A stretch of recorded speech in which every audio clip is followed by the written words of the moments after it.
Hi everyone. Welcome to Roll for Damage here on Thursday nights where we run Dream Chasers. Hi everyone. My town. Welcome to Roll for Damage. I'm not going to introduce everyone else right now. You already know. Hold on. We're here for this. So sorry about the Hi, double I'm Xander. audio. Once again, I forgot to mute Twitch. Ambiance.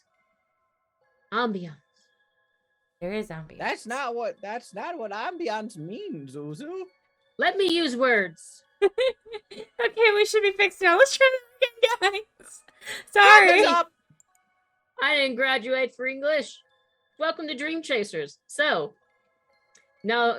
Wait, why? All right, so... You guys also just moved windows. What is happening? Why? Welcome to Dream Chasers. Well, this is a nightmare. Honestly, Fixed. apt. And we've woken up. All right, So take then- 3. Go. Okay, hi.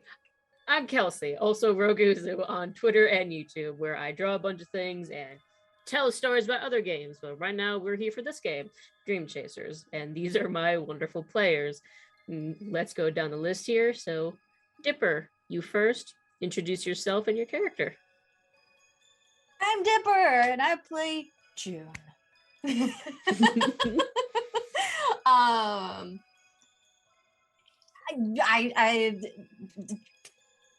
Words are hard right now for some reason. Okay, hi. So I play games and do a variety of shenanigans on my YouTube channel, Dipper Dog. You can find me there.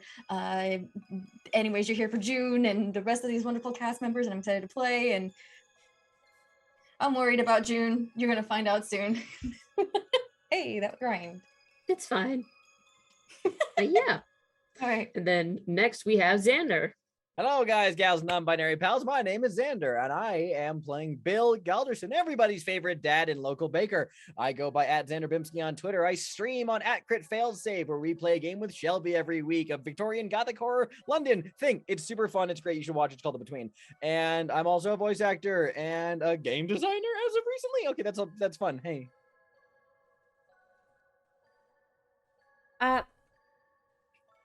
Well, geez, okay, Xander, you finished. Fuck. I don't know how to top that.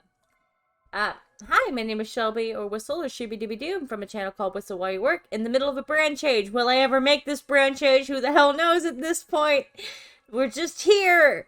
We're making it work, everybody. And I float around here on Roll for Damage. I am one of the cast members on one of our main shows, The Scales Above.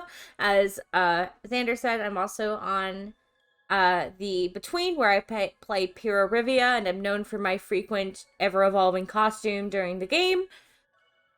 And tonight I'll be playing Lyra Anderson. I'm also our tech, so if you see any issues, just yell at me. It's my fault.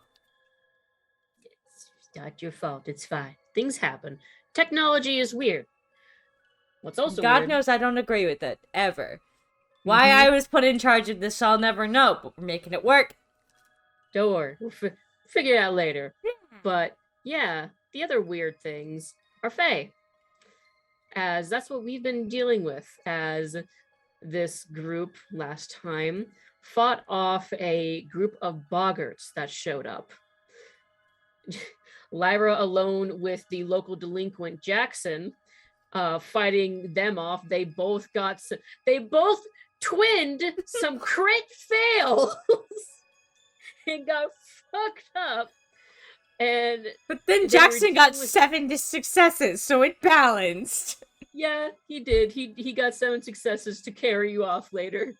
But June and Bill showed up, helped save them, and drove off with them back to their house, to where they discussed things, went over what they've experienced, new things that they've learned, and then they fucking slept.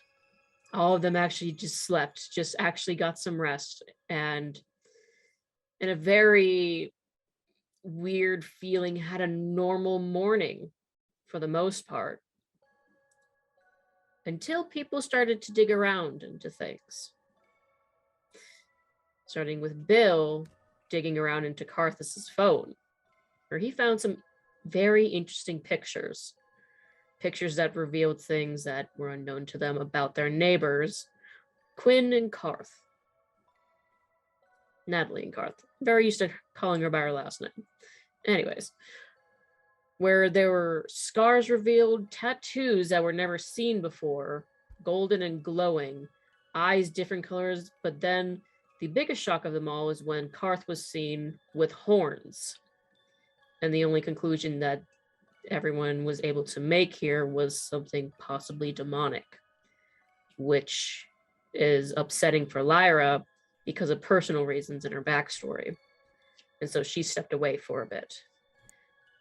And as Bill and Lyra called upon Harold and Claire to try to get some answers on what the fuck is up with your family, they find out, I was like, oh, great.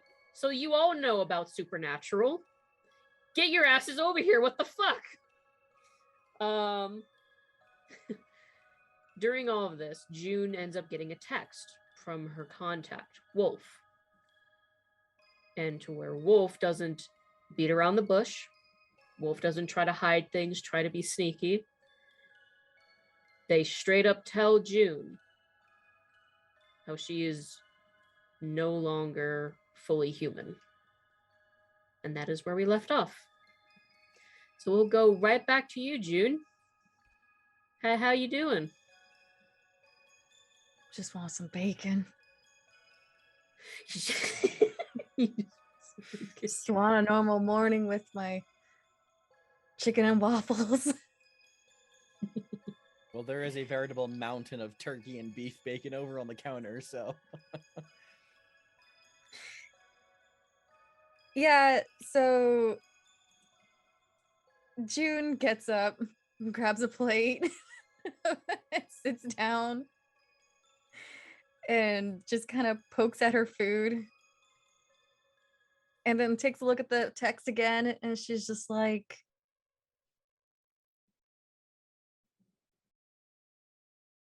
this morning sucks. Bill looks over and just goes, oh, I'm sorry, did I overcook the bacon? I wish it was just that simple, man. What happened?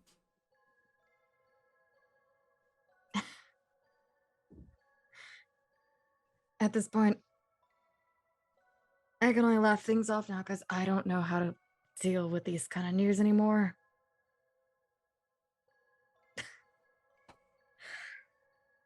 Okay. We really need to make sure that those doctors cleaned your wounds.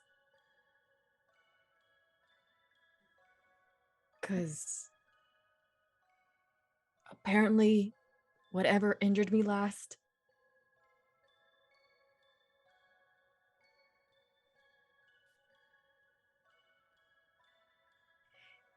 isn't leaving me human, apparently.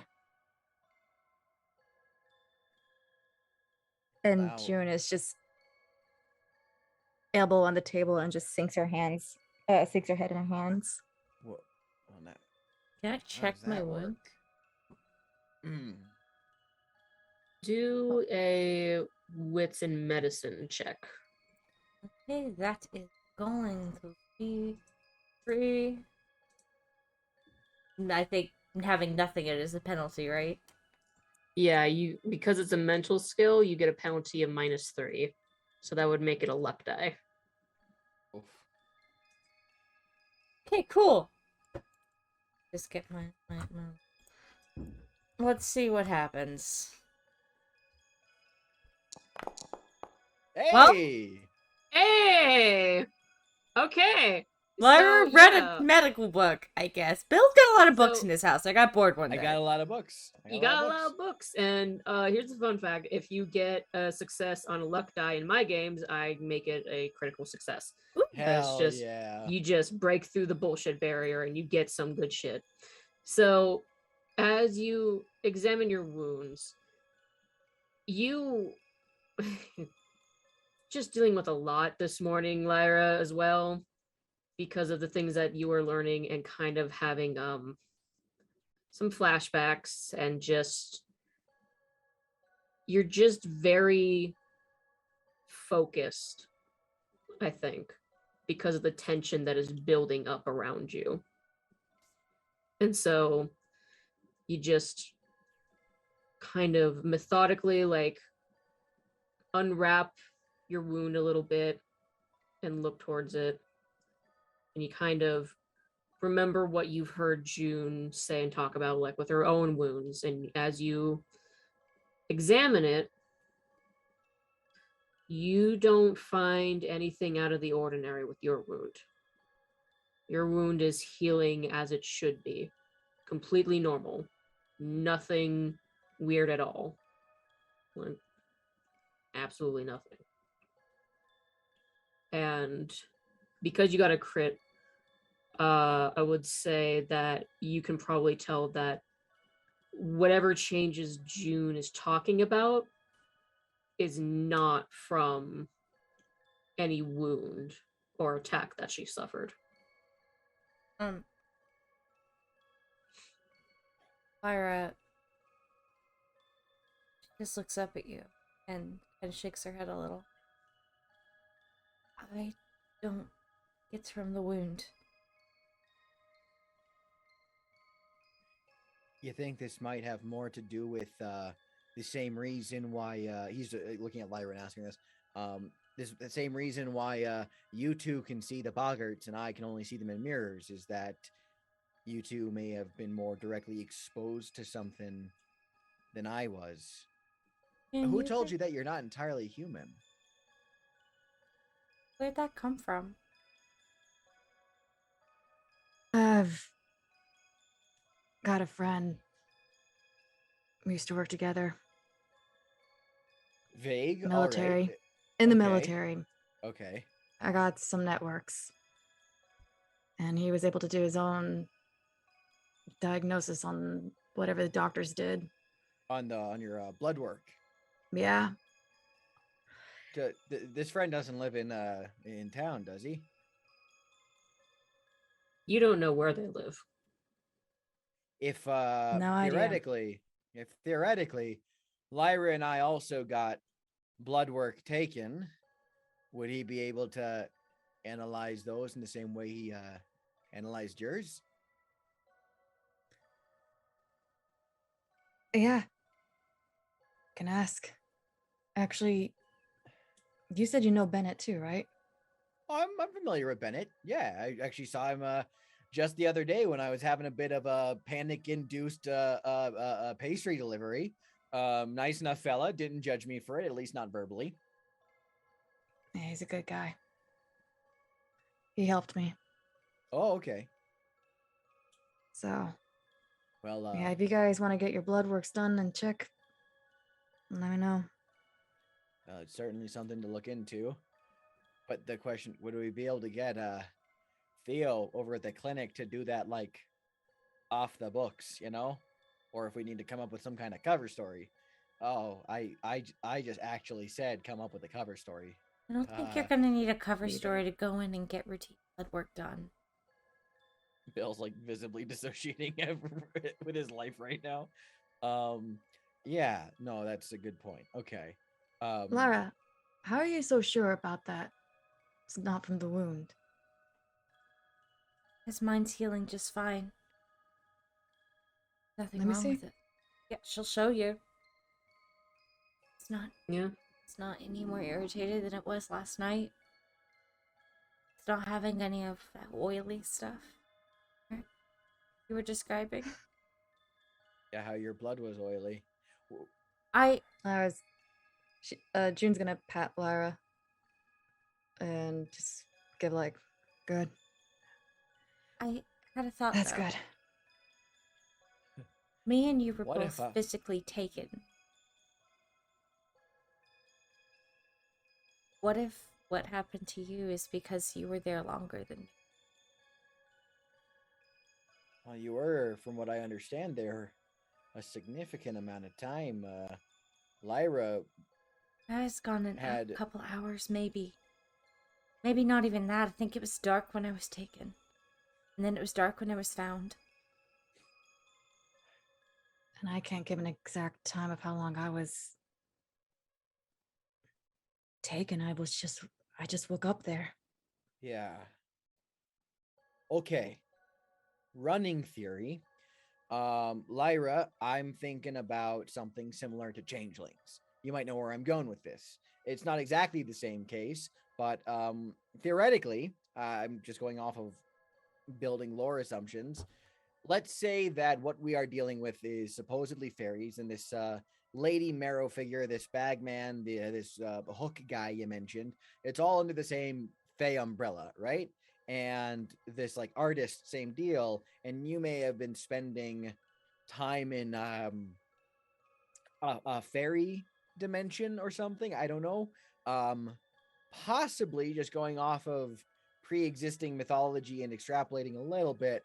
Maybe it's a case of the more you spend time in the fairy otherworld, the more you are affected by the fairy otherworld, and it physically changes you. Now, it's not quite the same as a changeling, though it depends on who you ask. Some people say that changelings are separate beings that replace another person. Other people say changelings, a mortal can turn into a changeling by living in fairy for a time. Theoretically. Extremely theoretic, yes. Damn it, I had a question for June that was important and it completely just fell out of my brain. Fuck. Oh no. No. Fairies. Injury. Blood. Yeah, Fairy world. Scratches. no, it was about Changelings. Oh God, I had something like actually important. Oh, do you have a mirror Guns. in? Do you have a mirror in your room? Like a wardrobe, armoire, standing bathroom. Yeah. Yep. Then I think I know what. I think I know what might have happened. I think it tried to do to you what it did to me. Took you. Came from the mirror. Came from the mirror while you were asleep, and it took you to that place. I don't know if they did it for a specific reason or if maybe that was what was going to get you to make the deal. I don't know, fairies are weird. But maybe that's what happened and why you're noticing a change. Yeah, I think operating theory for the moment, just with what I know from mythology. Let's assume that spending a lot of time in another place makes you slightly less human. Question is then, should I even still be around you guys? Because I might be a danger. I don't know if it's infectious or spreadable. In fact, it might just be that it might be actually entirely harmless. Maybe it's just. That's not what I mean. You can make an intelligence and occult roll, Bill. And you can get a +2 because of your merit. Woo! Supernatural lore. Intelligence and occult. That becomes a 6 D10 roll. Hell yeah. Oh, it's morning. I should have all my willpower back. I just realized that, right? Yes, because you guys have actually slept. Yes. Love that for us. Sure. Okay, so I'll roll 6 D10. Here we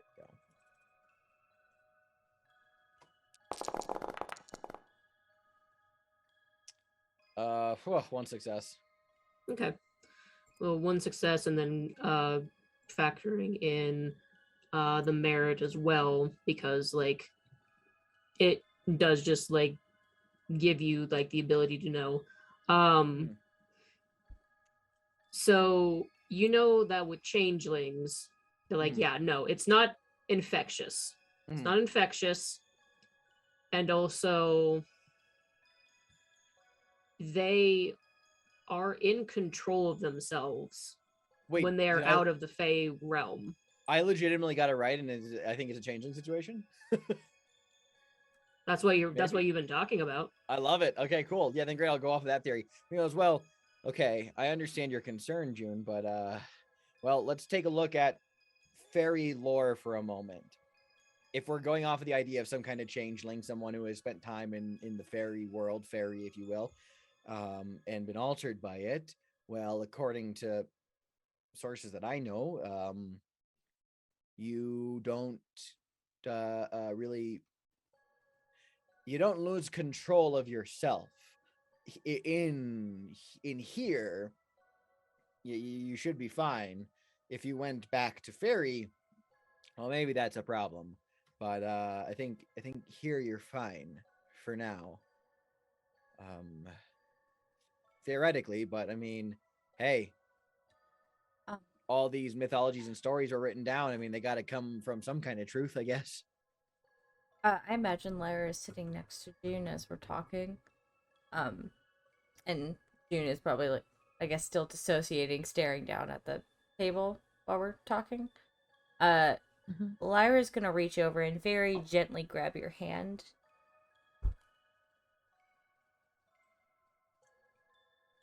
June reacts and looks at you. It's very gentle. She's just holding your hands as like a comfort. And she just says,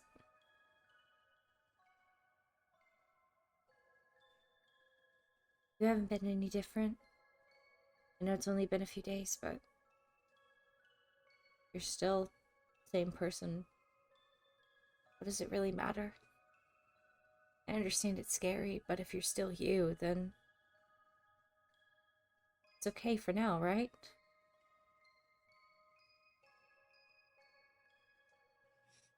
Yeah. For now. Keep an eye on the wind. And we're gonna figure it out. If anything does happen to me, though, for the worst part,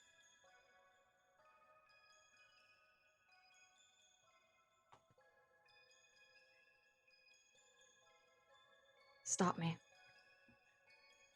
And I'm gonna try to get you guys ready, teach you what I know to defend yourselves if I can't be around anymore. You don't need to talk like that, because it's not gonna happen. Well, there is value in contingency, and while I don't want to think about there's the value in possibility learning, of that, but we shouldn't. we will, yeah. Let's mentally approach this from a bettering ourselves, preparing ourselves. Let's put all that talk out of mind. We're not gonna assume the worst until the worst comes to us, and then we say, "Hey, Mister, get out of here." Sounds like one of your hockey pep rallies. Hey, that might they're work effective for you. But when you're out there in combat, it's always best to be prepared for the worst. As ugly as it sounds, man. Yeah. I think it's right to be prepared. Yeah. I mean, it is the Boy Scouts credo, after all. But I mean, you gotta be prepared. But that also means it's okay to be prepared, but you shouldn't be expecting doom, right? That's a good thing to live by. But if we're talking about fairies, we got to keep some very important parts in mind, because according to old books, and this might be wrong, but we can't just assume that every interaction with a fairy will necessarily be hostile. In old stories, they play by their own rules. They have their own etiquette. They have confounding and very confusing, frankly. Never thank the Fae. Yeah. Never thank the Fae. Never thank them. Never give them your name if asked.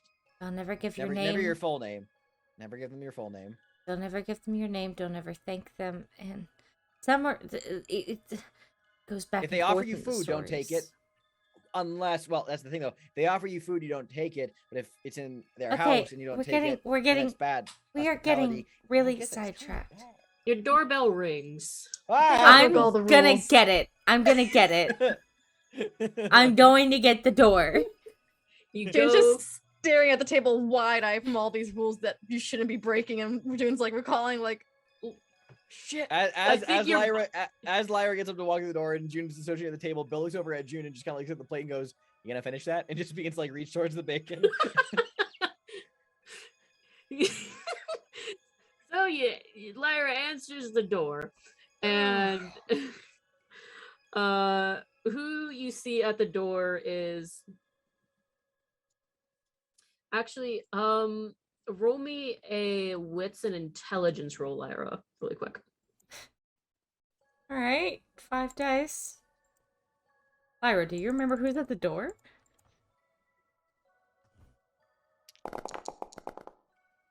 Two successes. Ooh. 2 successes. Okay, yeah, no, you definitely remember who is at the door, because you actually went to school with this person not too long ago. It is not Jackson, though, as you actually see this young 16-year-old that is at the door. She's in her hoodie and she has like this wagon that she's pulled behind her. I'm trying to find the pamphlets. There they are. Oh my god. And as this is this girl paying off shows 3 up, episodes later? Yep. Morgan's Market. Hello. I am now doing door-to-door service, and I am wondering if you would like to buy any of my contraptions that I have made here today for you. Oh, Lyra, hi. And you recognize her. There's this very eccentric girl. Cute! Oh my god! I see that me and her are matchy on her necklaces here. Yeah, you got the matching necklace, but like, probably, like, what helps you like remember her is like the striking like heterochromia that she has, where her right eye is brown and her left eye is the striking green. Nice. Hi, Morgan. It's 7 o'clock in the morning. Yes, Wait, it is. I hear Lyra say Morgan. I go, is that Morgan's Market? And I just I thought around inside the house. I just imagine that like you come barreling out, Lyra just goes toppling over. Like cartoon fashion. I have a coupon. I don't have a coupon. Oh. And you get, what number was it? 20% off all my goods. What is happening? Oh, Lyra, this is Morgan. This is I know we went to school together. Oh, great. Well, I found this little flyer in my newspaper the other morning, and I was intrigued by it, and I may have been a little too intrigued by it. But I Oh, you're the guy that my dad talked about. Yeah, I am. I was having a very weird day. Yeah, he said that it was weird. Wait, but it's okay. I like weird. It was. It's not, well, you know, I'm gonna save that thought for later, but I'll just be like, I can take this outside. You just I look at like what's in the wagon. Okay, so as you look at what's in the wagon, I'm gonna change the music. As you look at what is in the wagon, you see a bunch of just like jury rig kind of like things that have been put together. You see this, it looks like a hand forged, like very like rustic throwing star. It's a shuriken. She just straight up has a knife in there, and then she has what looks like something that's made in the wood shop, to where it is modeled after a crossbow, but on it is this bag containing a bunch of darts. And then, has this girl just made her own bolo? Oh my god. And then there's a bat with nails in it, and what is this, like, there's a very concerning looking like ball that you're not too sure, but it seems to have a fuse on it. And then there's a bunch of marbles, and it's just like, what is happening? How much for the knife and the marbles? Before that happens, though, can I just say that Lyra and Bill do something absolutely innocent? They just both do a slow head tilt in absolute unison together, looking down at this wagon. And then like Lyra immediately like, how much for the knife and the marbles?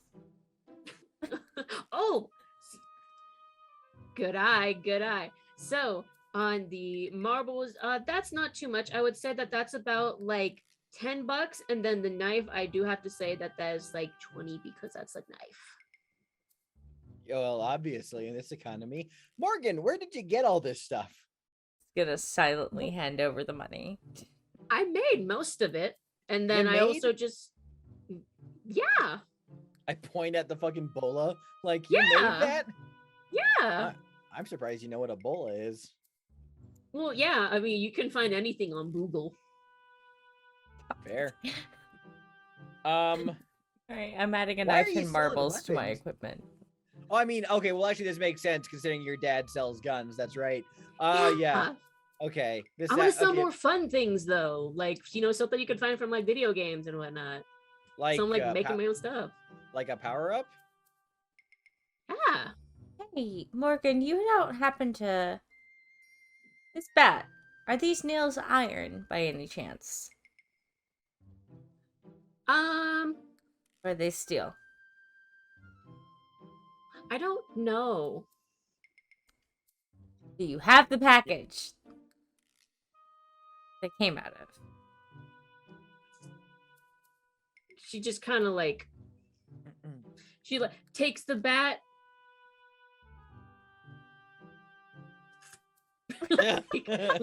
Listen, that's it's my tongue.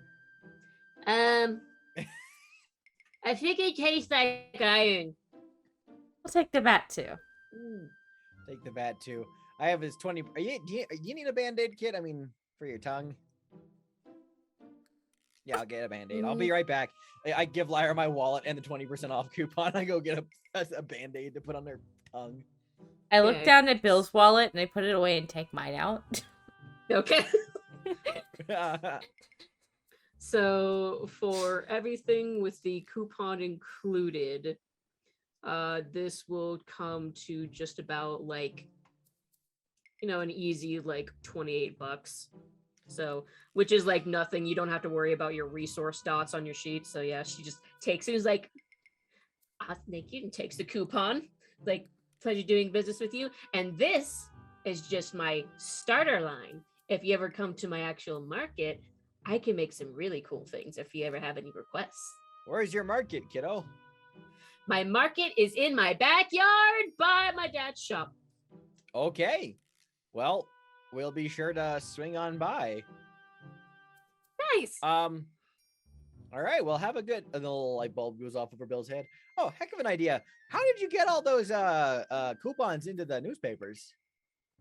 Oh, well, I took the job in delivering the newspapers. Oh, you do the paper route. Yeah, it's neat. So I sneaked it in there, like when you dropped it off. That's how I also know where everyone lives.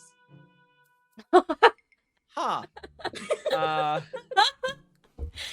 I'm just gonna slowly hand Bill the nail bat since he likes to use a hockey stick. I was actually gonna ask for it, so thank you. I wanted the knife in the. He's holding it. I'm sorry. I'm taking minor GM power from you for a second. He's holding a nail bat in front of a 16-year-old kid in his doorway. He just looks up. He goes, "Oh hi!" He waves to some people out for a morning walk. Puts it behind his back. Well, thank you. Would you be this might be a weird question. Would you be willing to sneak more things into those newspapers when you deliver them? Oh yeah, sure. What do you want? I'll swing by your store and give you the details some other time. I just an idea I had. Might do some self-advertising, Yes, a return customer. Oh, what a business partner. Great. Love it. Yep. Absolutely. Okay. Legally, no, but I like your gumption. Well, thank you so much, Morgan. Yeah. I think all right. Well, this has been yeah. Well, good luck with making those video game weapons. Hey, come back when you have a sword, am I right? I'm working on that next. Totally, will do. Yeah, I'm gonna be getting help from Tara. Okay. Tara, yeah, the mechanic lady. Yeah, no, she has Tara. Like her own forge, like at her place. And she's helping you make a sword. Yeah. Could you make a knife out of iron? Yeah. I think so, but We've been watching a lot of Man at Arms lately, so we definitely have blacksmithing on the mind. Well, Morgan, we'll swing by your store sometime. Thank you so much for stopping by. Have a good day. Boof, slams the door shut. Lyra's gonna look at you, Bill. Bill, you know they have dating apps, right? If self-advertising in the papers, people don't do that anymore. No, I'm not talking about advertising myself for a date.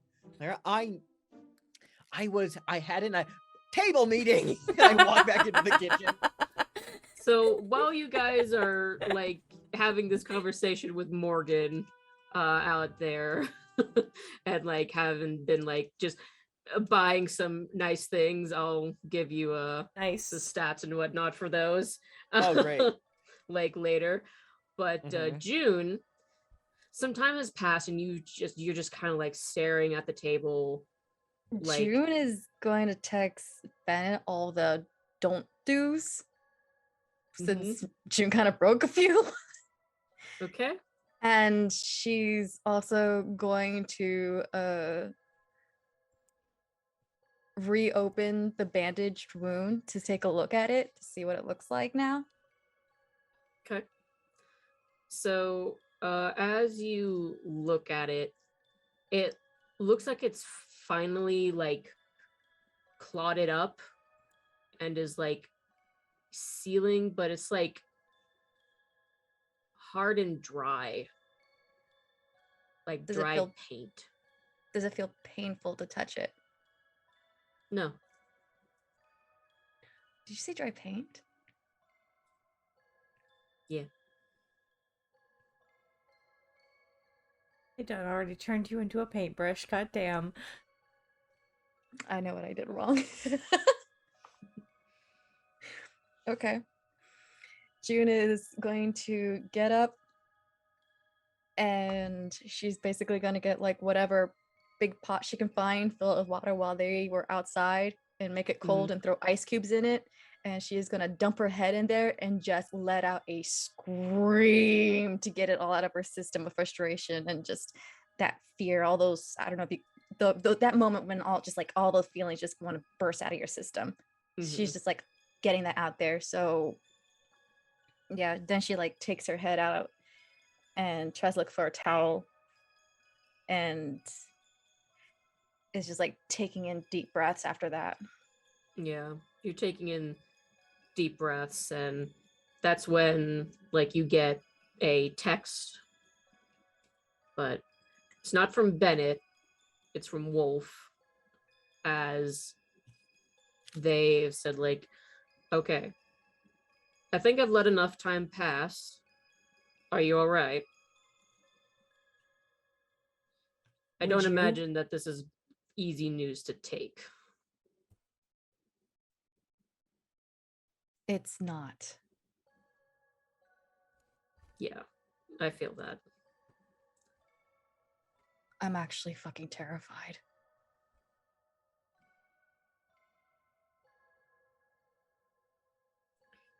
There's kind of like a pause, and then like the dots kind of like show up to where like they're typing, but this is when Bill and Lyra come back into the room with a knife. Make an investigation? I'm holding it. Sorry. Oh, go ahead. I was gonna ask if I can make an investigation to see if I can connect the two things from that paint scalpy looking thing that's on my injured leg. See if it looks like that thing I think that's from session 0. So yeah, you can do a Can I an connect intelligence and wits.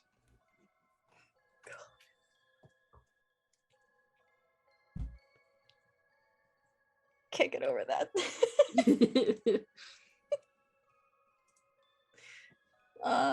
Okay, intelligence and wits.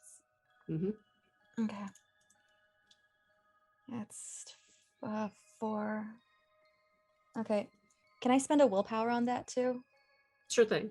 So since you are rolling with only attributes, that'll make it only +2 to your roll. Okay. Not bad. That's still better than just 4. Yeah. You get 10s on all of these. It's possible. And my first WOD game that I ever played, I rolled 3 dice and got 3 10s. Holy shit. Yeah. Okay. Like, oh. Hey. Not bad. Oh, and there's a 10. There's a 10. There's a 10. You can make that 3 or 4. Let's go. Let's see. I woke up alert this morning. Never mind. It's okay. It's okay. 3 successes is enough for you to connect the dots to where just like paint, oil, paint. And Billa was just talking about how maybe since you were there longer than what he had experienced and possibly longer than Lyra, who sounds like she wasn't even in a place, but you were in a place. Oh my god. With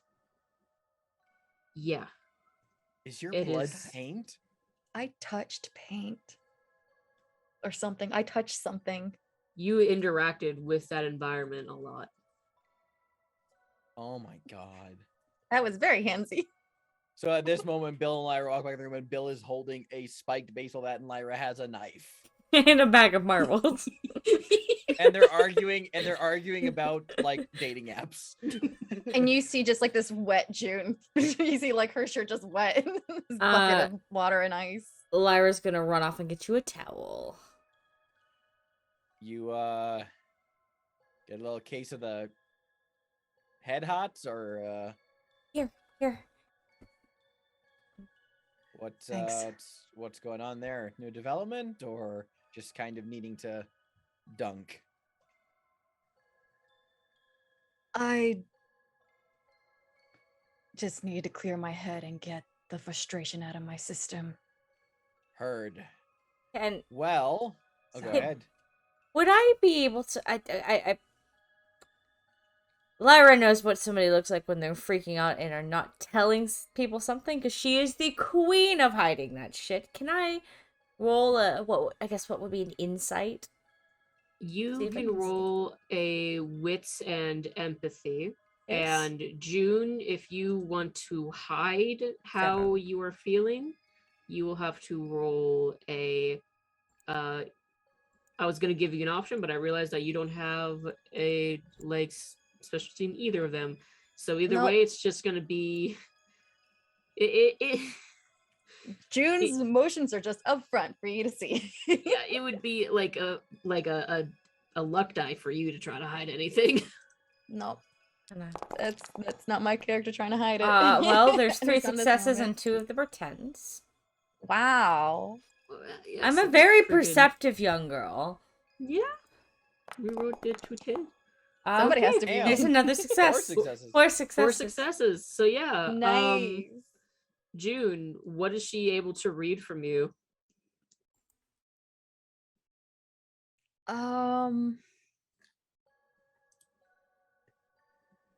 That look of, that moment when you see someone putting like the dots connect, like it's just like, I think I just figured out something, like what went wrong. Like June has that on her face.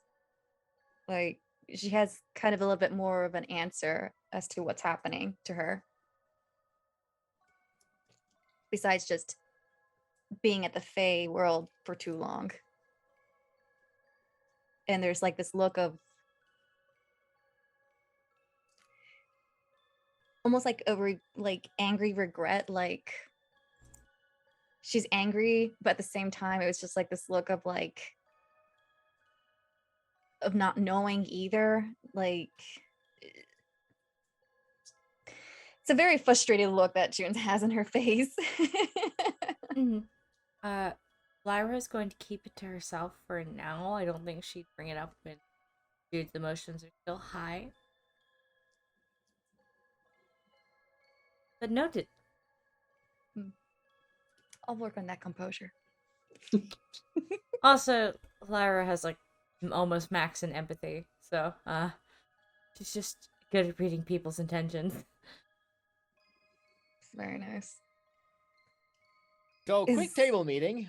Just so we're all clear on something. I want to get this out of the way. I had this thought, but I feel like now is a good time to share it. So that what are those kid, in your hands? Sorry. Oh, it's a power up, and I prop it up against the wall. The nails in it are iron. They'll hurt these things. A 16-year-old sold it to us. Anyway, don't ask. She's eccentric. We went to high school together. I only agreed on the bat and the knife because we could use it. And the marbles I thought would be. Let's be real. Let's just be real. Let's just be on the same page for a second. He points at the bat. This is the least weird thing that has happened to us in the last 2 days. All right? Okay? So none of this. None of that face that you're making at me right now, June. That is sane compared to everything else. Now, you're right. The girl who sold it to us does the paper routes. She likes to sneak in coupons for her little knick-knack business to people. I had the idea, and I wanted to outsource it to you all before I actually did anything with it.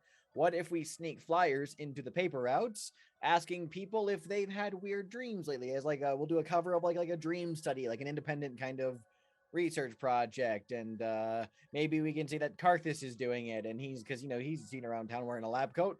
So we'll just do like a fake advertising flyer for like a dream study, and like call in with your stories about weird dreams, and maybe people will call in. And if we hear any more like weird dreams that are of similar caliber to what we've been experiencing, we might be able to find more people or possibly more information. It's a way to screen the town, see how these things might be affecting people, if at all. Flyers. Yeah.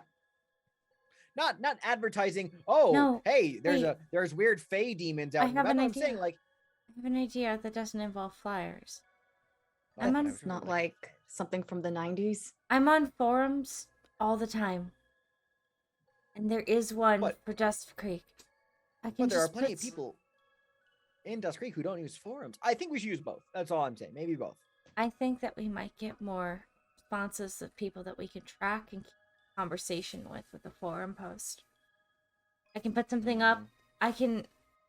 People write stories of their dreams all the time.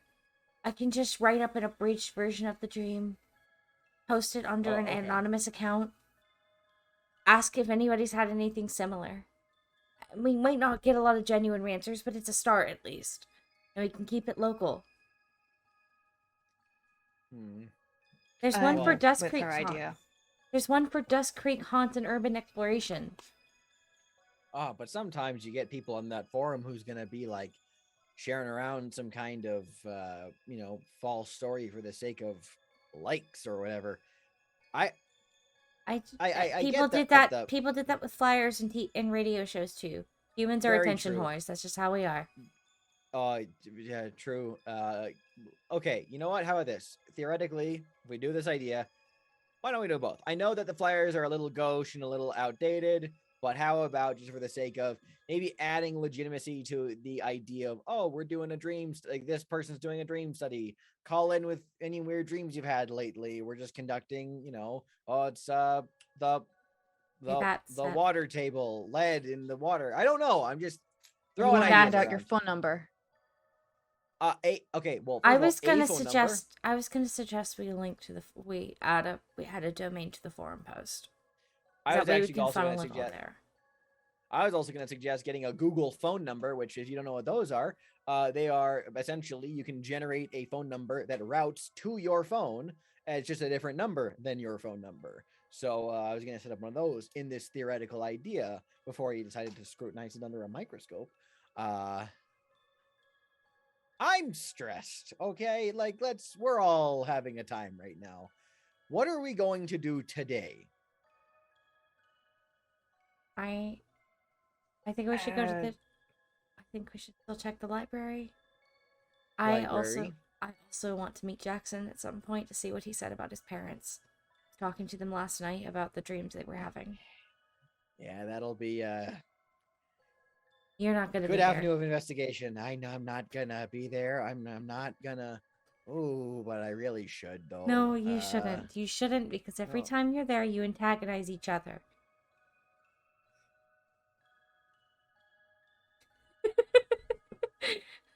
Why the face? I just don't like Jackson. So, okay, well, after the librarian, while she's talking to Jackson, the guy who saved my carried life her yesterday. to the car, right? That guy. That aspect. Okay, I see what you're doing, June, and I don't call out my hypocrisy. He also didn't call me crazy when I told him what was going on. He listened and he said he wanted in. Just saying. Okay. Give the kid a chance. You may need to. I will re-examine my biases in light of new information.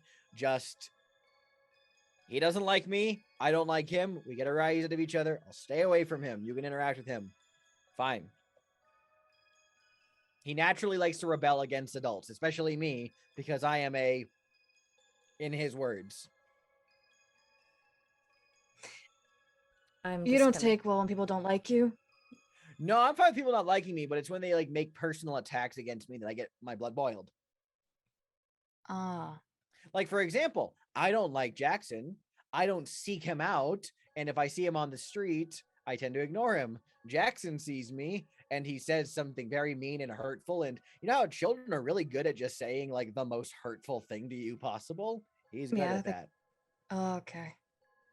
I'm just silently texting on my phone, and I know that it's still early in the morning, so I don't expect an answer quickly. It's basically like, hey, text me when you're around. I want to meet up and talk to you. Okay. And I'll add can meet at Shauna's. Okay. I'll buy. Last thing will be like, I'll buy. Just, you know. Okay. Yeah. You're correct in how there's not a reply for now because it is early. Oh yeah, no, and that motherfucker, he's definitely one of those ones that sleeps till 3 in the afternoon. Yeah. Okay, I know his type. I know his type. I've been his type. All right. June, you look like you wanted to say something. I just want to remark and just say like, oh, so he's got like no respect for you. What did you do?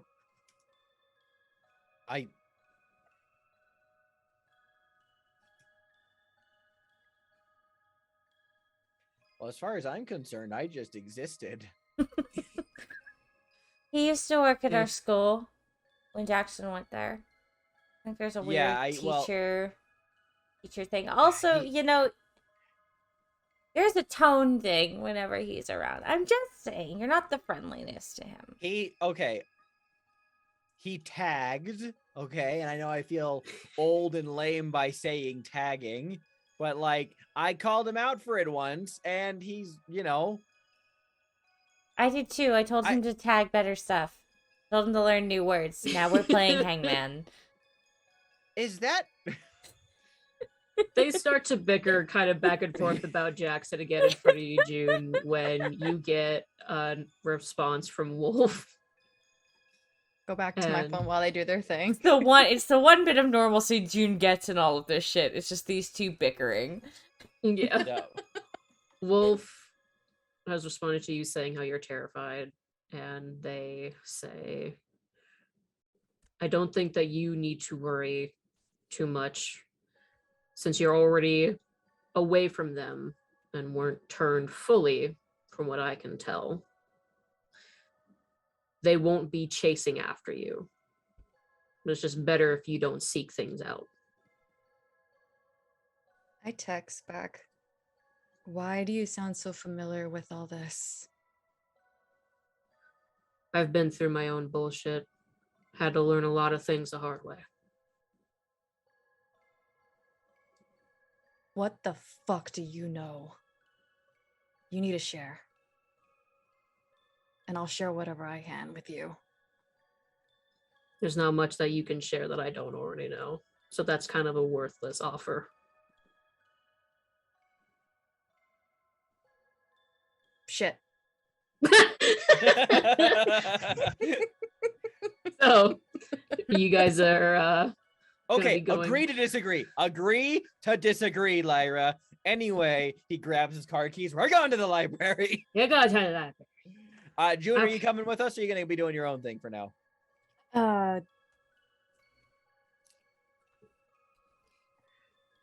You're coming with us. I guess I am. All right. She puts her phone in her something. Mm-hmm. Okay. So could I stop June before, like, after Bill leaves the room? Right. I'm so sorry. I walk out to my car to go like turn on, get it out of the garage, just the whole thing. Lyra is going to stop June for just a second and say, if there's anything else we need to know, tell us. We can't begin to fix it if we don't know everything that happened. So if anything else, you remember anything, just let us know, okay? She's not putting it together, so she looks a little confused. Mm-hmm. She just says if there's it's just, you know, a reiteration of we need all the information we can get. So if you remember anything or you realize anything or put any dots together, tell us.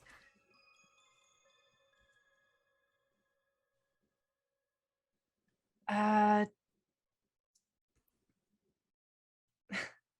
don't know what else to tell. I guess you can add it to your list of don't do's. Don't fucking touch anything in that world. What did you touch? What did I not touch?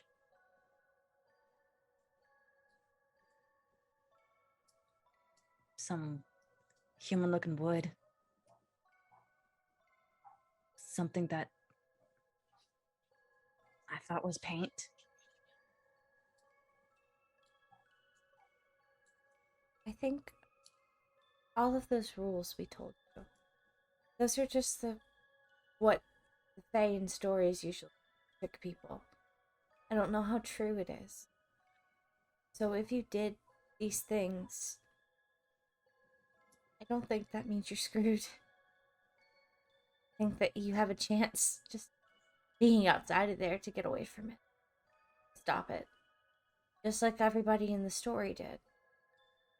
All the protagonists in the stories weren't just bound at the whim of a fae. They had something they had to overcome. They had to win the game. We just have to win the game. Win the game, huh? Win the game. And you think this, as she gestures at her injured leg, me, not being human, that's gonna return to normal?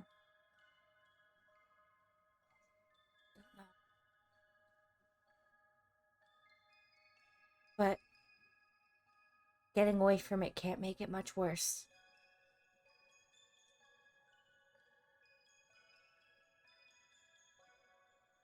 Yeah. I don't know. I'd rather us, even if we all came out of this not human, I'd like us to still be alive.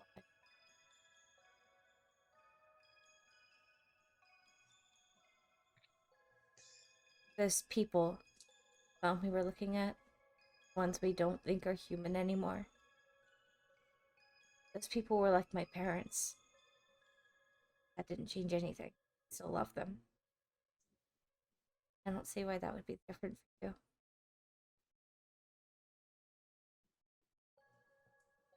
June looks a little bit more at ease hearing you say that.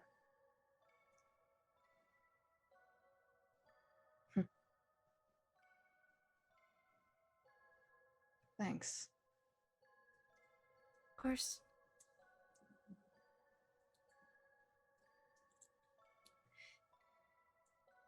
And as they walk out the door, June's gonna be like, so you were always interacting with these things and not even know it. Sorry? Your friends? Oh. Yeah. A lot to think about as you make your way to the library. So, as you make your way there, it is open and it's still early enough in the morning to where there's not a lot of people around. So you should be able to freely do your investigation without much looks or like problems or anything. Yeah, I'm absolutely invoking my good time management merit, which cuts down the time of stuff like extended rolls for by a quarter. So it's like Bill is like, all right, get in here. He's just like pointing up, like getting books. These subjects, blah blah blah blah blah blah blah. Yeah, just essentially like let's research fairies, local town history. Bill will hop on a fucking microfiche machine, maybe. Like he'll Okay. I think gonna have a montage. Montage. Yeah, so I'm gonna go down the list here and I'm gonna ask each of you what you would like to research. What would you like to look up? So I'll go with Shelby, you first. Lyra, what would you like to look up? I am specifically looking for newspaper articles about the forest. About weird shit in the forest. That seems like stuff that would hit headlines real fucking quick. Including big wolves. Don't forget to include big wolves. Just anything. I'm looking for any notable headlines that are like super strange shit out in those woods. Okay. And June, would you like to join in on the research, or is there something else that you would like to be doing?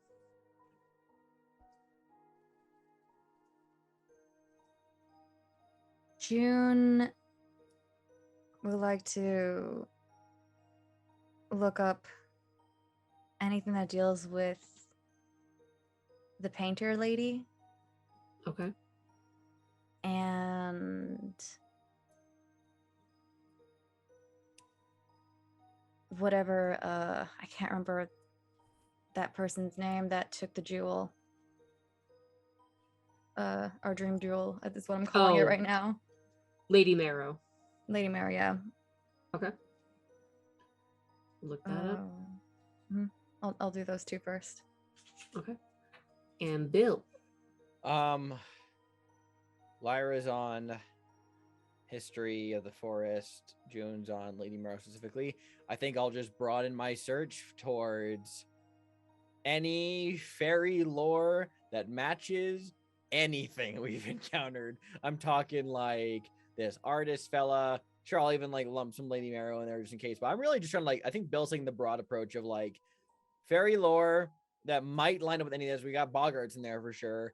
But like, and also if like, I guess I'm kind of like doing in between. Like I'm looking for folklore, fairy stories, especially that match what basically everything we've encountered, but also to see if there's any like folklore or fairy stories in the history of Dust Creek or this county or the state. I don't know. I'm being pretty broad, just like fairy lore about everything.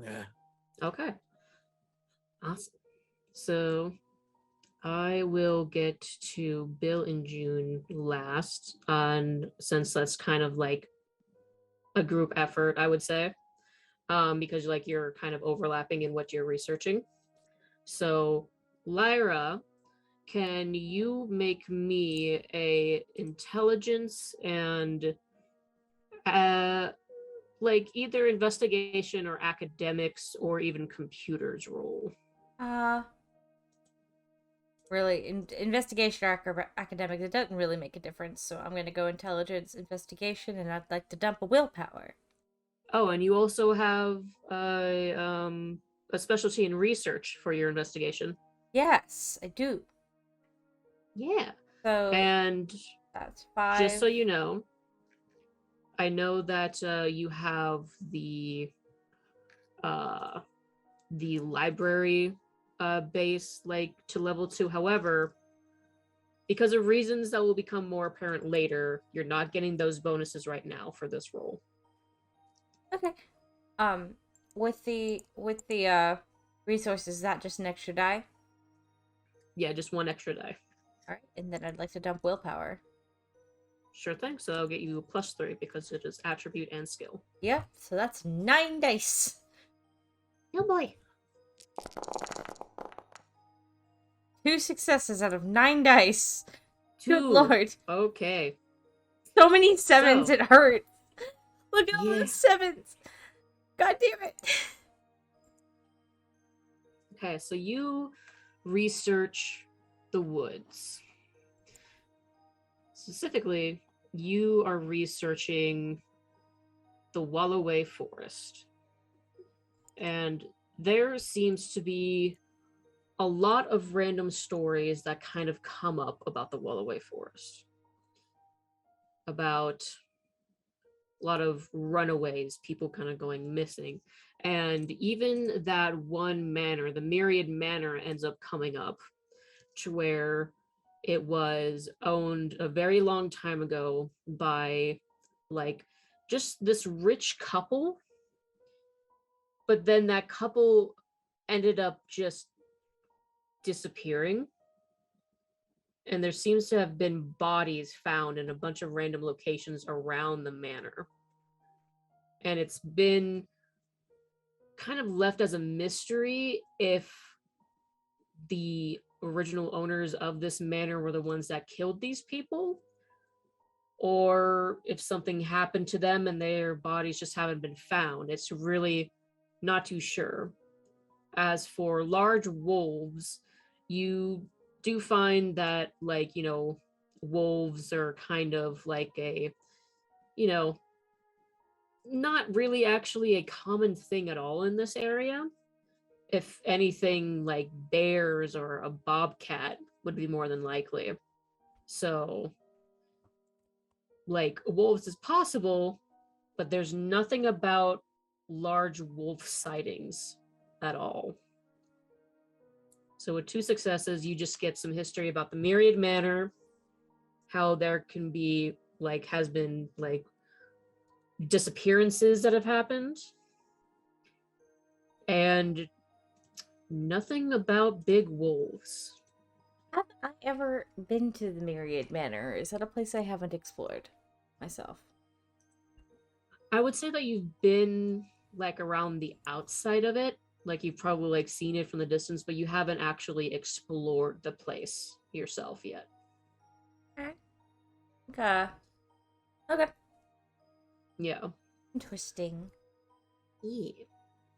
And then Bill and June, as you look up stuff, like, I won't even have you roll for this because of reasons, but as you're looking up all this, and, like, you have, like, your own kind of team effort here with Bill and his good time management, and, like, being able to navigate around the library and everything, because, like, he has a lot of books. He just knows book places. Like, this is his shit, man. This is his jam.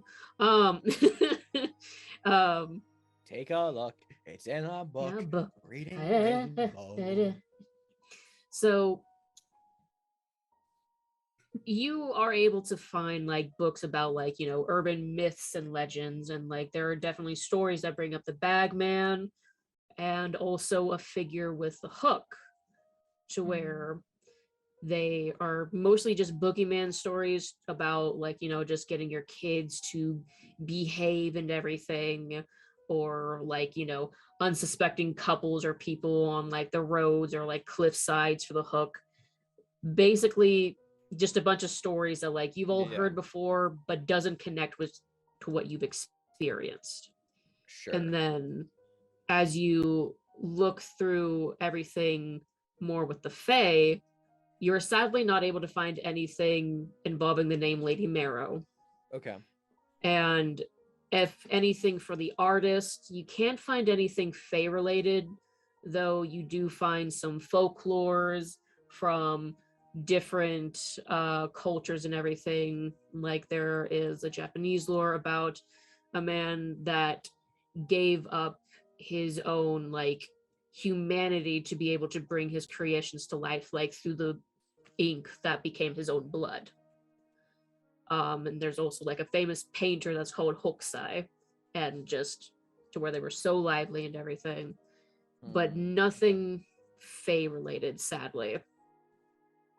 And honestly, just a lot of the fae and fairy stories that you find here are honestly very disappointing for you, because they're things that you've already read before, or they're just like, they're obviously just very childish, like just made up things that like you're finding just aren't true. Like it's just not helping. Like if anything, the best that you can find that kind of helps you is how interaction with the fae, direct interaction, and also going into the realm itself, basically it does awaken a person in a way to where they become allowed to actually see past glamour now.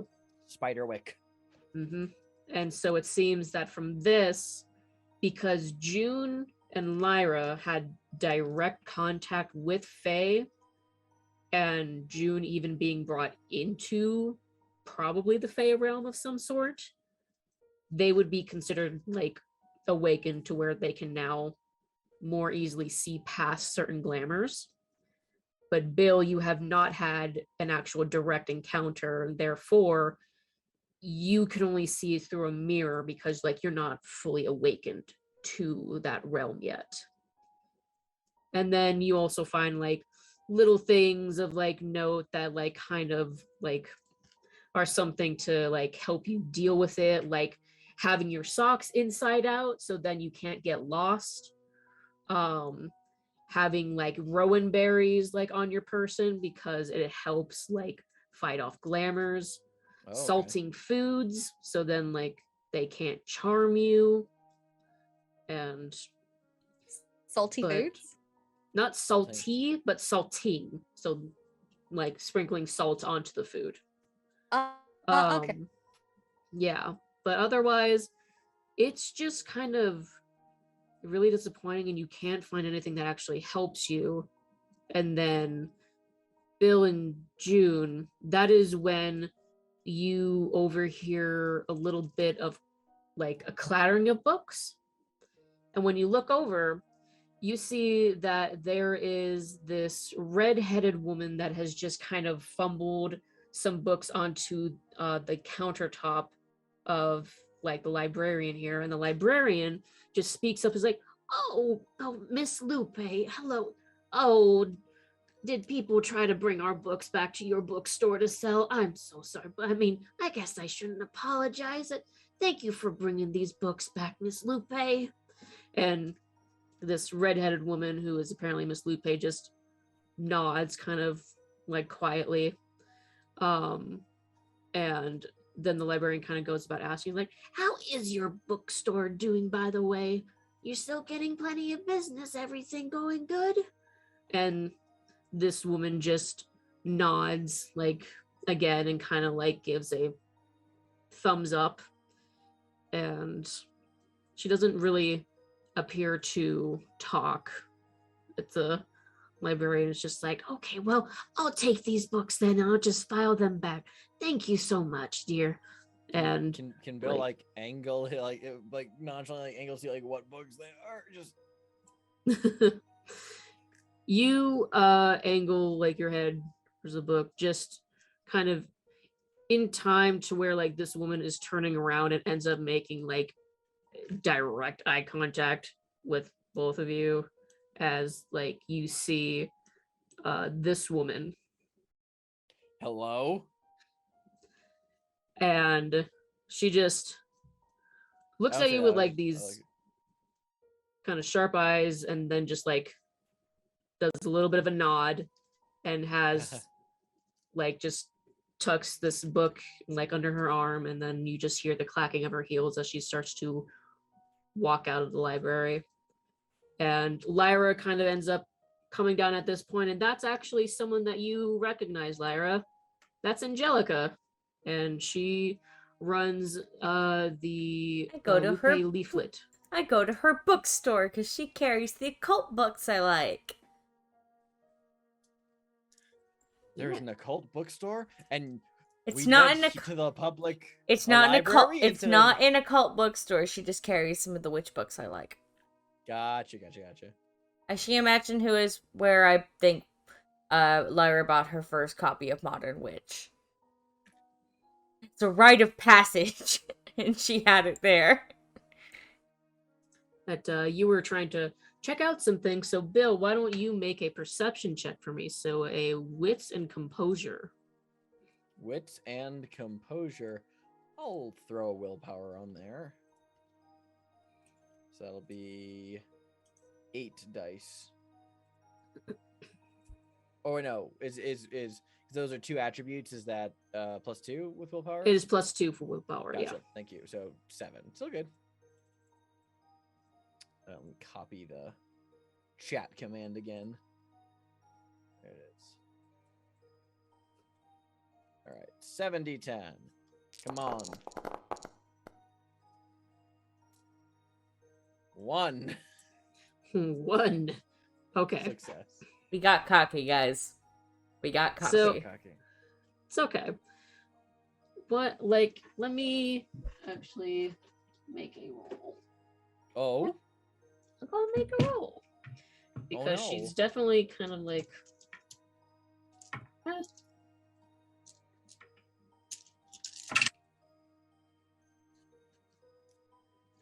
Okay, you're lucky because we are at a standstill to where I need you to re-roll your set of dice.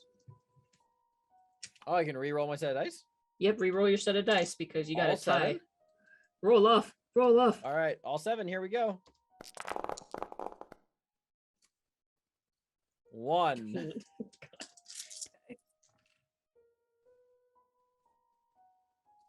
Okay. You're lucky. You're fucking lucky.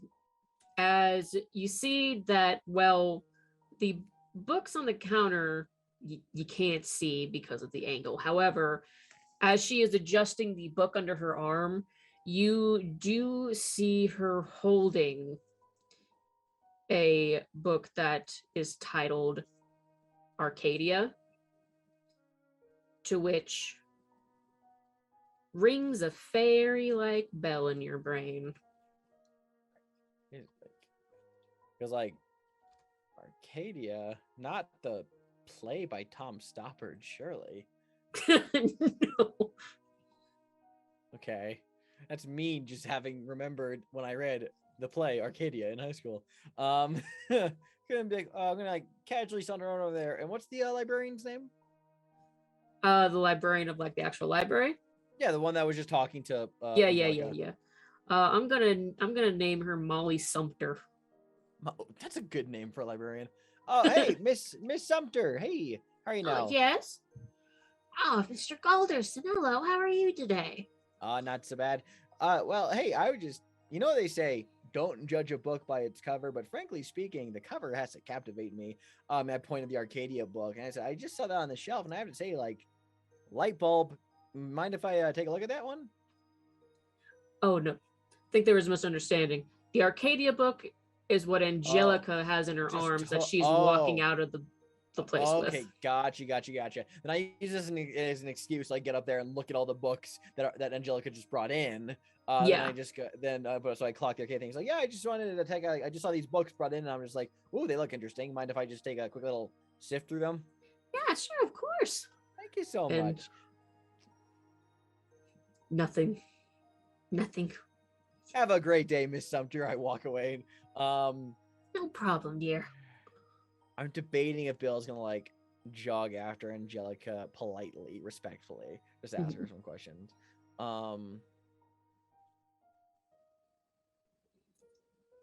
I think you see that Bill is like looking after where Angelica went, and you can see it on his face that he's like, there's something interesting there. Like she's gonna stop you.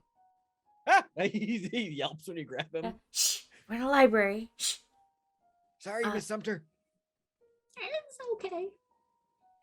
What's you wrong? You can't question her because she's mute. I gathered that part just from the conversation I think I oversaw here. I was mostly just going to ask her if I could take a look at the book that she just grabbed.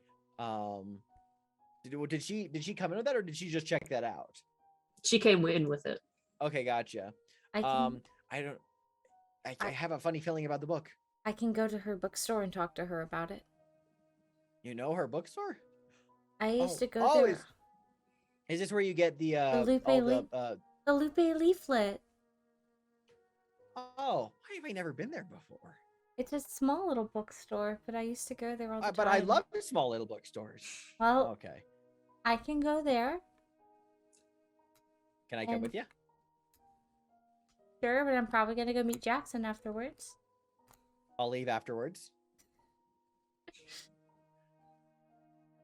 What about June? I like Bill looks around like, where's June? June went to the computer. Okay. What are you doing at the computer, June? I want to start researching on any like missing persons incidents recently, because there was a lot of people I saw when I was in that Fae world. I would like for you to do too many. Your intelligence and computer with a +1. Okay. Intelligence plus computer. 2, 3, 4. So 5.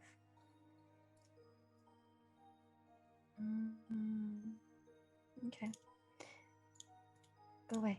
Go away. There it is.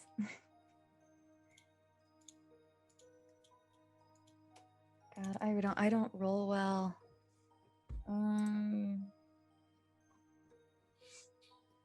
I think I'll add a will onto it.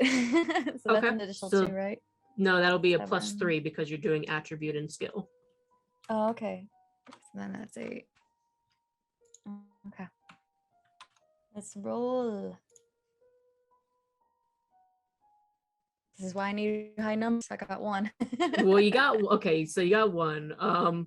But that it's a 10, so you can re-roll it. Oh, June.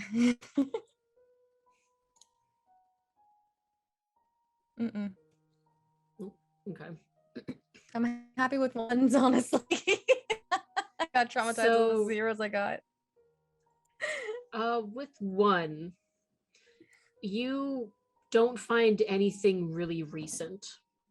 Nothing in this area that is about any missing people, but there does seem to be like some really old history, like 12 years ago or something, about like,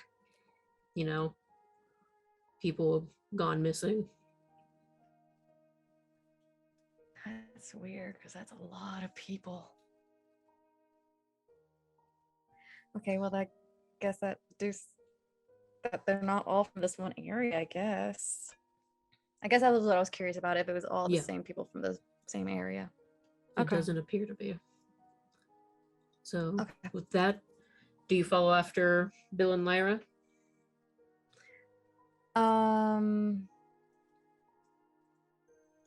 I guess June will look up and take a look and see you guys. If you guys look like you're like near the entrance of leaving, June's gonna get up and approach you guys and be like, "What are you standing here for?" Thinking about next steps. You find anything interesting? Nah, not really. Neither did I. Found something interesting. Curious. You did? You did? Please share, because there was a lot of disappointment on my end. Myriad Manor. Married Manor? Myriad Manor. What's that? Myriad Manor.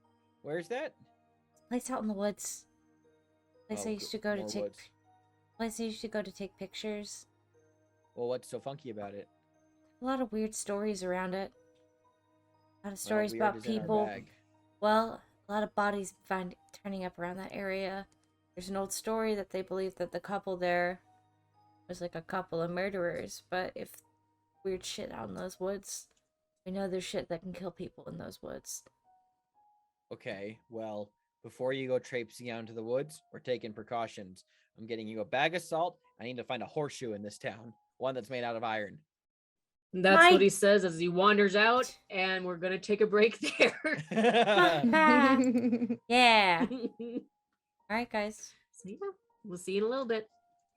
Bye.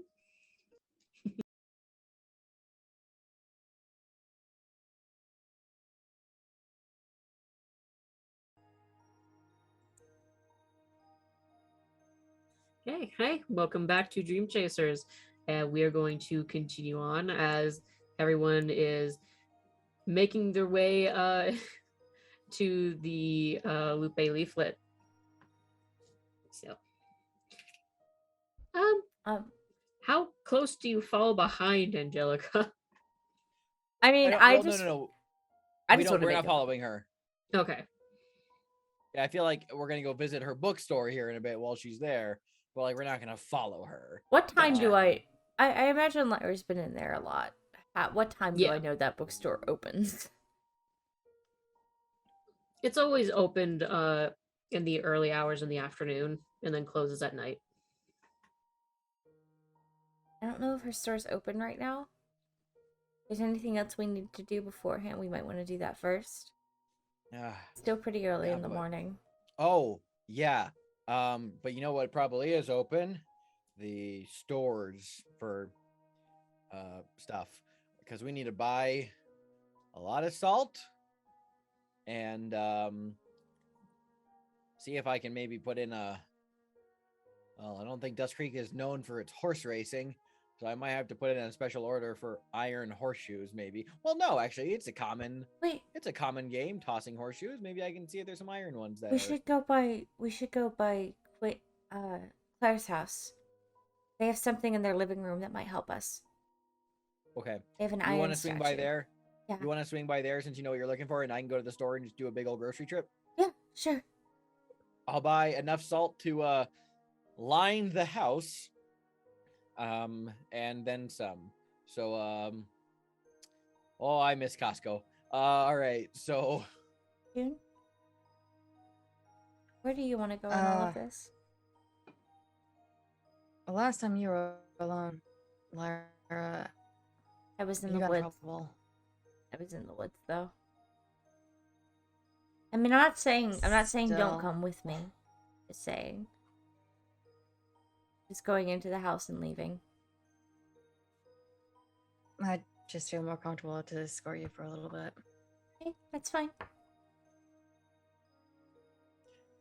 And I'll meet you over. Me? Yeah, I'm going to the store.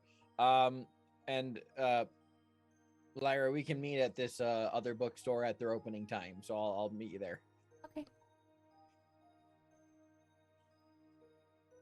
Okay. So, Bill goes off on his own to the stores to consult, and you guys go over to the Quinn and Mortimer household. Okay. Imagine Lyra has a spare key, so. Okay. I'm gonna randomly decide who we start with by rolling a dice. I'm just tag along. Okay, so, well, we're gonna go with Bill first. Bill's epic shopping adventure! Shopping! Bring back salt and crackers! God. Did you swing by the bakery and grab me a croissant? Cookies, dark chocolate. Okay, so Bill, are you just going to a general store or? Yep. I guess just gonna buy big old bags of salt, lots of Morton salt, lots of big old boxes of Morton salt. Okay. So yeah, you're freaking buying a bunch of salt. I just put a bunch of salt at the checkout. Just this heaps and heaps of like salt. So as you are getting salt, you actually end up running into Bennett, who at the store. Can you do a wits and composure roll for me, please? Sure, why not? It's 5 dice.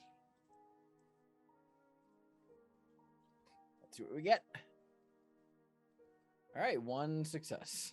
Okay, 1 success. So yeah, you end up running into Bennett at the store as he is also seeming to be reaching for a salt bag. You have that moment of just and it's like,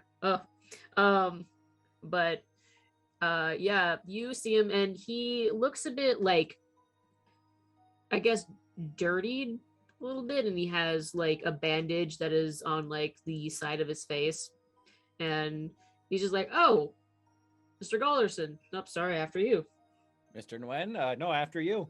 He can look over and see my shopping cart full of like a ton of bags and boxes of salt. Oh, whoa. You getting ready early for winter, or no, that's not the right salt, is it? Dry brining a pig for salt pork. Please, presents and subterfuge?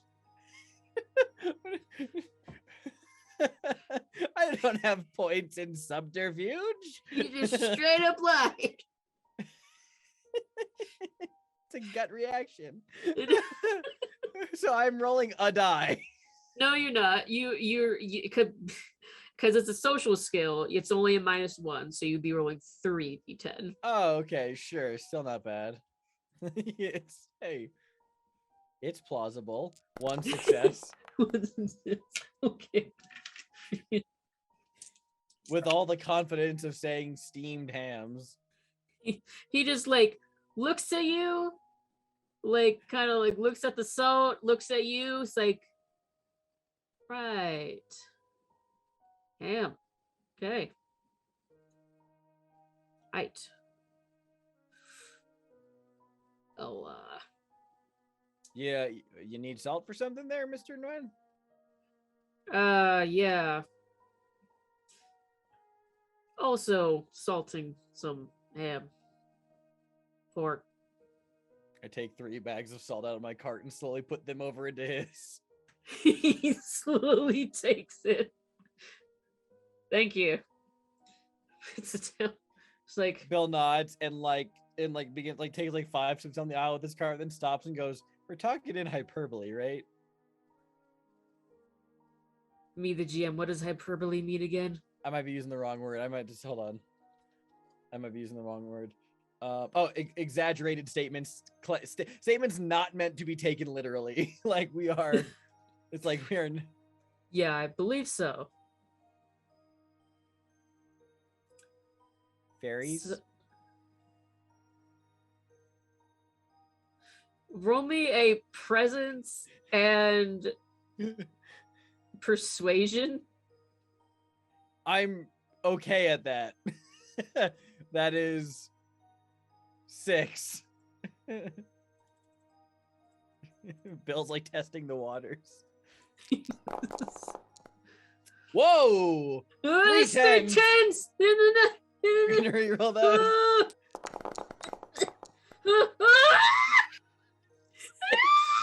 6 successes.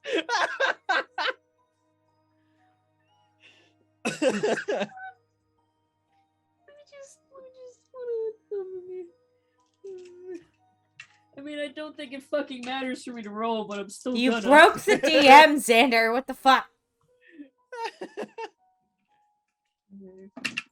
The GM can adapt. Matter.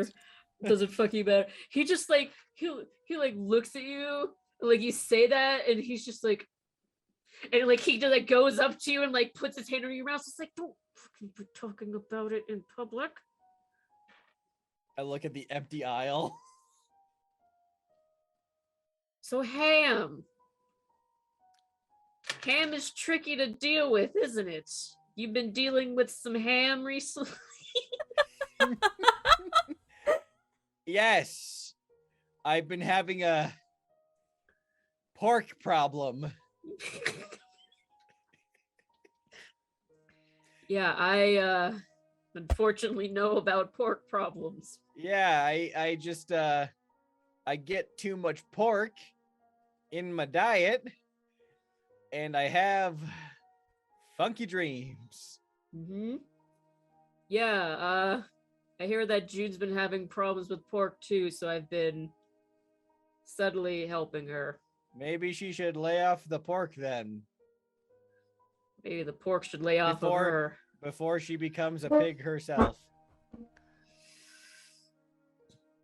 How about we buy the soul and get out of here? Let's get it. Please, I want to leave. I'd like to leave. I'd like to leave too. Let's go. Oh, bless both of them. Good lord. Wolf is gonna kill me. As they go and buy a lot of fucking salt. And free as you just salt. No, take a minute to get the giggles out. It's still there. We're just gonna pause on that for a moment and go to Lyra and June. Izu, before I left Bill's house, would I have been allowed to like take a sage stick out of my shit with me? I don't think it'll do much against Fae, but it makes me feel better having it. Yes. You throw the smudge at the ghost in Phasmophobia, and then they leave you alone. Yeah. Okay. So yeah, you can have some white sage. Yeah, totally. Get the prop. I have a sage stick, and I will light it. If I have to, I don't have to. I hope I don't want to. These are kind of a pain to put out. Yeah, no, it's okay. You don't have to.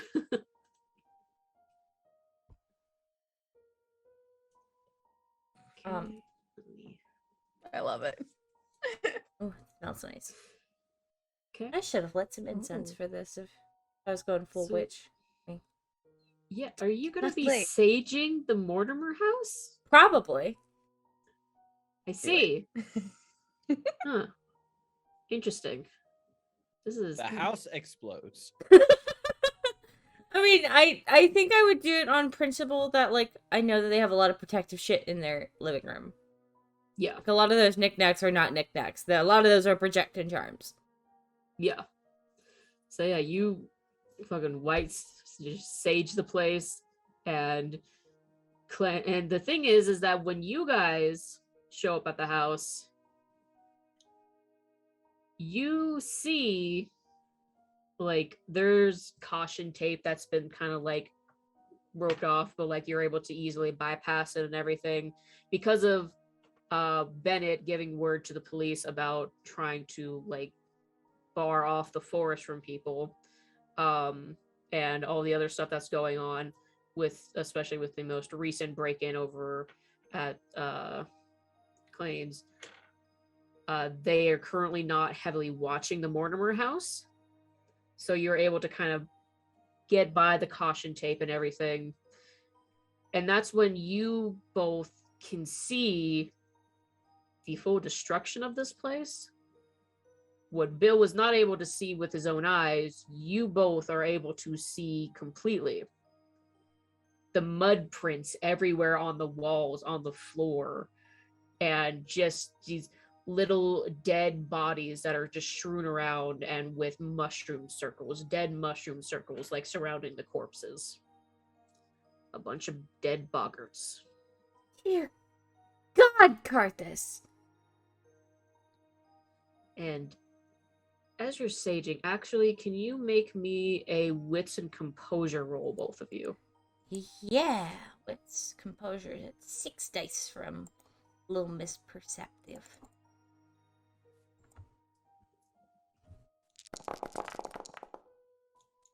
3 successes.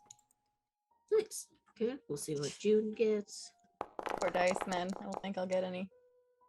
Yeah, I got one. I'm always happy with 1. Yeah. So, June and Larry, you're able to see all this kind of around here, and you're also able to see like these very faint bullet holes that are around. And it's just like a mess kind of in here. And you're kind of surprised that there's only the caution tape, but then you remember what Bill said and how he couldn't see it. So no one like on the police force could see this either. But Lyra, as you're saging around, you notice mushrooms at the base of the house trailing off. You follow it. It keeps going and going until you just stop, and then like you double back and look on the other side of the house and you see trail of mushrooms again, and you come to the realization that this entire house is encircled by dead mushrooms. Don't like that. And with 3 successes, you would know that it's not there before. No, it diddly was not. I would like to take the statue out of the living room. Okay. It's a very just abstract like shape of iron. Mm-hmm. I just know that this Natalie was fixated on this specifically. Yeah. So I don't think they'll mind me borrowing it if it keeps me safe. Mm-hmm. Okay. I will, I think, point out to Why June. are you hold that? Yeah. It's iron. When I came here the first time, I had my nightmare. Natalie seemed fixated on it. And after I heard them say Fae and realized it was made of iron, I think it's a warding charm in some way. I think it could just be useful. And until we find them, I'm just going to borrow it. I don't think they'll mind. I don't think we should stay here, though. I think we should get out of here quick. There's a ring of mushrooms around the house. Fairy circle. What happens if we destroy it? I don't know. Because honestly, like what they say about fairy circles is that you lose time in them. But Bill came in and out of this place just fine. So I'm not sure if maybe what I think about them is accurate, or maybe if it's just a place where a lot of Fae blood has been spilled. Because look, it's all around the dead ones, the boggarts. They all have dead mushrooms ringing around them. And Karth's phone was in a fairy ring. I've completely forgot last night. When Jackson was taking me where he found the phone, it was in a fairy ring. Where are you getting at? What if this is how they're moving? Like, Karthus went out. What if Natalie was taken here, and that's why there's the circle? And Karthus tried to get away, or tried to fight back, and that's why we found the circle out in the woods. I don't know. So, I mean, any theory is no theory at this point. I mean, I Hell, know that you know about this more. I might talk to Bill more. He knows a lot more of the traditional lore than I do. We should probably get back, though. If your theory is right, though, that they're able to travel around, not only through mirrors, but because of circles that they made. I'm not sure if it's them traveling or if it's just an indication that they used that spot to travel, if that makes sense. I don't know if they go through the circles so much as the circles are what's left behind. Or maybe it's a place where a lot of Fae died. There's dead boggarts everywhere. Maybe a big one died out there. Can I investigate the dead mushrooms to see, like, were they killed just from like, bullet wounds or any other wounds? Just, I guess, I want to investigate how they died. Okay, yeah, sure. Do a intelligence and investigation. It's a crime scene. I mean, yeah. We are very much tampering with. Looking respectfully. Stealing from the scene of the crime. You said intelligence and investigation, right? Yeah. Oof, I got 2. Got nothing in investigation. Let's see, I've already spent 2 willpowers.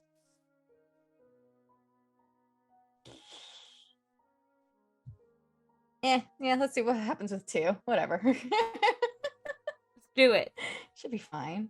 Well, Do I mean, roll it. 2 10s. if never you're know. not using a willpower, Mm-hmm. then it would be a luck die for you, because since you don't have Oh, just anything in one die. investigation, since you don't have anything in investigation, it would make it a luck die because you'd get a penalty of 3. Okay. Let's get lucky. Oh boy. Oh, I'm not lucky. No, I watched it roll from a 0 to a 4. I know. Well, at That would've least been it's not a amazing. crit fail. But yeah, you're not able to tell anything from these mushrooms or the dead boggarts. All right. If it gets best, we don't tamper with this. For I'll now. listen to your judgment. For now. I'd rather it be harmless and we don't touch it because we're being too cautious than one of us not be cautious enough and something bad happening again.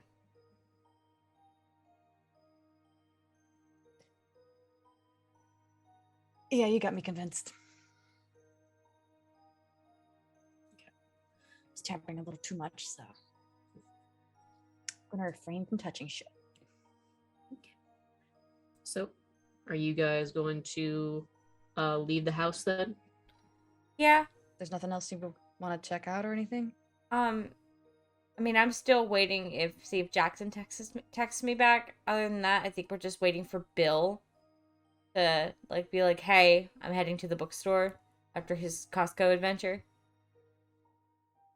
Yeah, I think you probably eventually get the text that says, "Got the salt," and then another text later that just says, "Meet you at the store." Bennett says hi. New line. He pops up. He also bought a lot of salt. Why did Bennett buy a lot?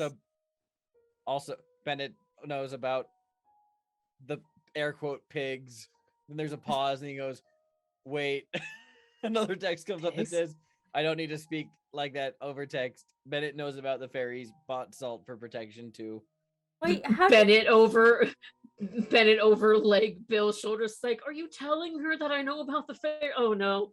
She knows about the fairies. June knows about the fairies. I We know, know but about the fairies. I haven't told her, and like now Bennett's immediately going to his phone so that he can text an apology to June for not telling her that he knows. Yeah, he's texting this all. I'm texting this all to the group chat I set up between June and Lyra and myself, and just going, "Oh, Bennett pulled out his phone. He's texting somebody." I feel like I'm just looking. I feel like Lyra's just watching this, and then she looks up at you and is like, "Do all grown adults do this? Is this just something?" A text message that just says, "I'm so sorry." And then a text comes up in the group chat from Bill that says, "Also, it's Bill."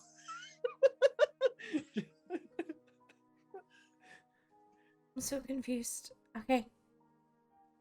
Okay. The party people who know about the fair are getting bigger.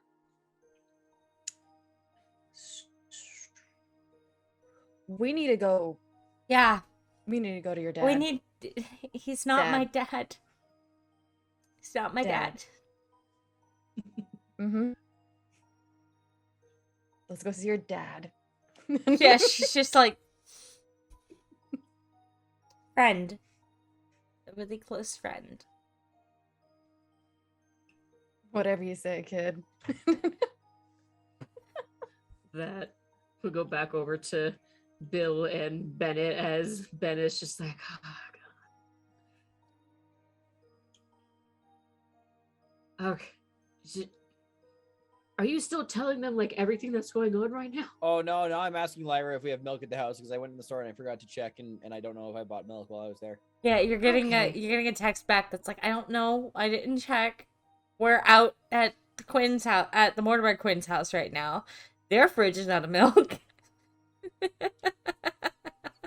I nod thoughtfully and I say, "Well, when we have an ETA on when they'll no longer be missing, I'll buy them some milk."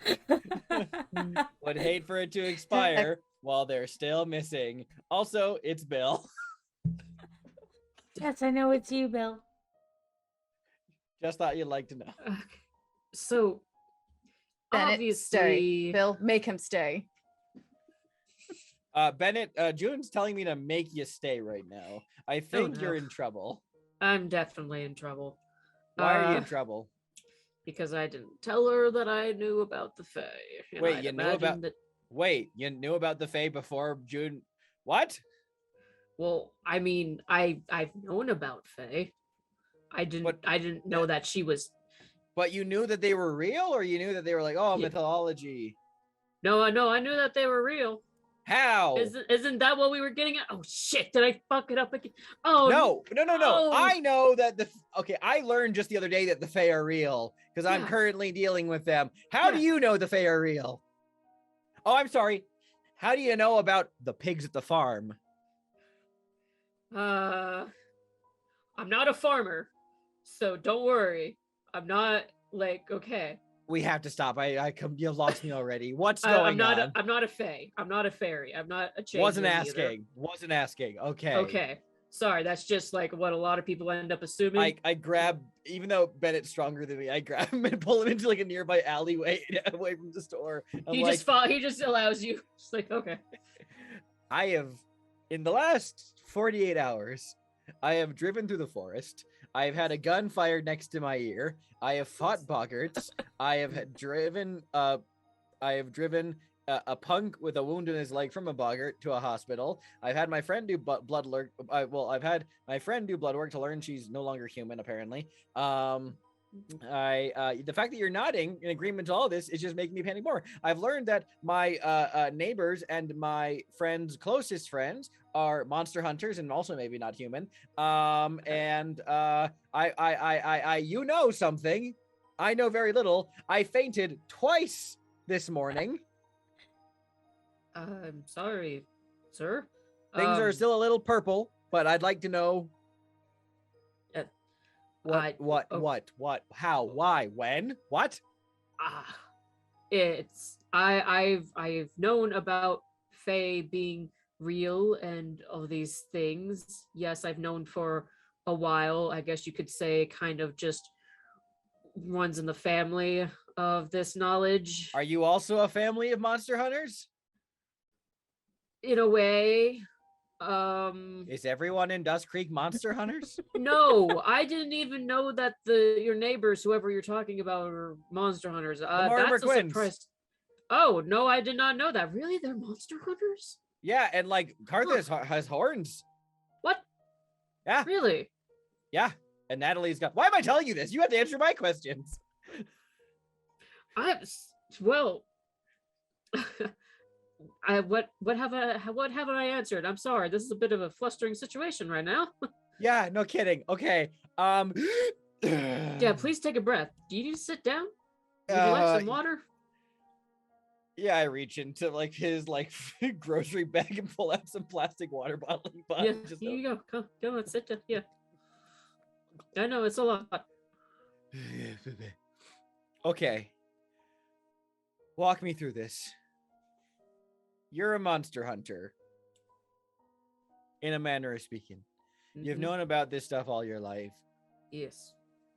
Have they been a thing in Dust Creek forever? I have not been here long, but okay. Well, from my knowledge, I haven't known this place to have Fae specifically. That's not why I came here. Okay, why did you come here? I can't really talk about that, but it's nothing that you really have to worry about. But Bennett Nguyen, I have had my dreams taken from me. I'm on a ticking clock till death. One woman I just met the other day is turning into a fairy. And my friend Lyra and also June can see things that I cannot. I've had my neighbors revealed to be inhuman in the span of 24 hours. I have had them kidnapped by mudmen boggart things. I have had so much crazy shit happen to me in the last 48 hours that I will no longer be. I am a forerunner that no means no, but in this case, god damn it, Bennett, I do not take no for an answer. You're gonna tell me what I like. I would very much like to. I would very much like to know about what's going on, even if it's not related to my things whatsoever, because clearly.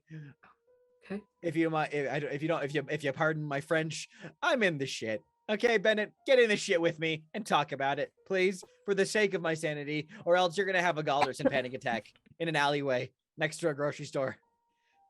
Please roll me your presence and persuasion with a +1. Okay, presence and you sure it's not? Okay, yeah, it's persuasion. Did you breathe at all during that monologue, Xander? Good lord. What was that? Did you breathe at all during that? Not once. I'm gonna use a willpower. Okay. Because that feels correct. So you said it was a +1? +1, yeah. All right, so I'm gonna roll. Is it +2 dice with social? It'll be +3 because you're using a skill and an attribute. 10 dice. Oh boy. Don't say anything about the number. Don't. You will jinx it. We've done it before. Well, here we go. What did I say? I rolled 2 10s. You got 2 10s. What did I say? You gotta let it do it. Okay, so it's 3 successes. 3 successes is enough. Yeah. Okay. So he's just like, okay. Yep. You know what, sir? That's very fair. No, please breathe. I'm just here to help. I am just here to help. Okay. Even as a firefighter, that's all I want to do. So I came here at the request and suggestion to my friend and mutual contact with June Wolf. This Wolf I heard mentioned. Okay. Yes. They sent me here because they have picked up on other supernatural signals from this place. So usually, actually, the main thing. What does that mean? Like a radio station or? No, I guess disturbances, like energies. They're able to kind of like feel, like, sense the energies. He felt okay. He felt okay for this. Okay, just so I don't have a banding deck. He felt a disturbance on the force, and we'll leave it at that. Okay. Yes. Gotcha. They felt a disturbance in the force, and so they have sent me, the Jedi. You're a Jedi. Do you have a laser sword? God damn it, Bill. If a fireman hose can be strong enough for one, yeah. All right, continue. But yeah, no. Originally, I was sent here on the signals of vampire, ghosts, and some of the stories about the missing persons. And wait, vampires are real? Yes. What? Yes. There's a vampire in town. More than likely, yes. Is it Theo? I don't know. Well, I only hasn't been able to narrow it down yet. I mean, you say vampire, and I'm like, oh, Theo. He runs a place called the Dusk Clinic and does blood drives there. He takes out his phone and like starts texting. It's like, I will let Wolf know. Or maybe it's Nurse Slattery. Sorry, I don't mean to get involved here. Okay, wait. So there's a vampire in town. There's Fae in town. There's a ghost in town. More than likely. That's the least surprising to me. Okay, continue.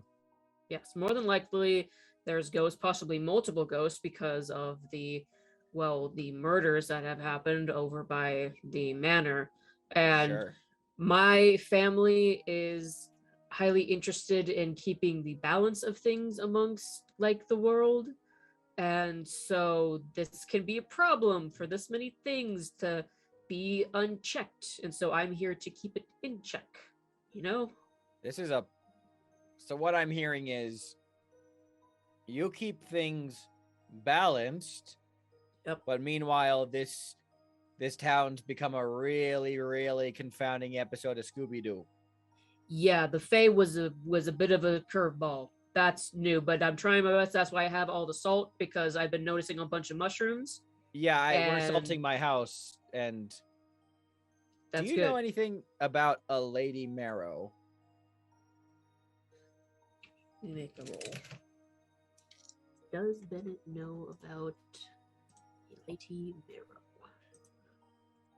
This campaign is just Bill's extended panic attack.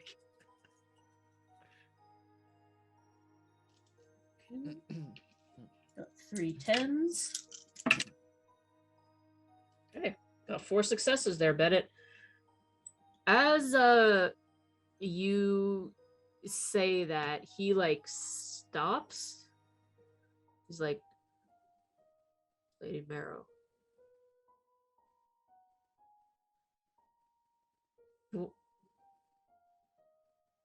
What do they look like? What have they done?